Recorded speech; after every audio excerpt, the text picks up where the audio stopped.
Welcome to our channel. Today we how to install Envato Elements media into your Premiere timeline step by step clearly. To begin, open your Adobe Premiere Pro application. Create a new project or open an existing one. Navigate to the top menu and select the window option. From the drop-down menu, click on Essential Graphics. In the Essential Graphics panel, locate the Browse tab. This is where you can access Envato Elements templates. Go to your web browser and log into your Envato Elements account. Use the search bar to find the media you want to download.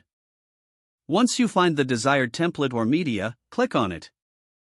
On the media page, click the Download button to save the files. Ensure the files are downloaded to a location you can easily access. Return to Premiere Pro and click the Import option under the File menu.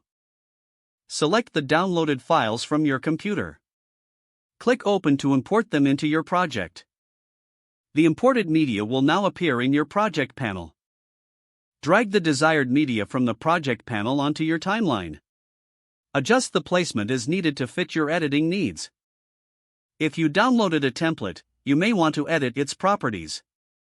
Select the media in the timeline and look for the Essential Graphics panel. Here, you can change text, colors, and other attributes of the template. To preview your changes, hit the spacebar to play the timeline. Make any additional adjustments to ensure everything flows smoothly. Once you are satisfied with your edits, you can proceed to export your project. Click on File in the top menu, then select Export. Choose Media from the Export options. Select the desired settings for your final video. Finally, click Export to render your project. If the page does not load, refresh the browser or try again in a private or incognito window. Make sure you are using the correct email address, then retype it carefully to avoid small typos. If your password is not accepted, use the Reset option and create a new strong password you can remember. Don't forget to like this video and subscribe to our channel for more step-by-step tech guides.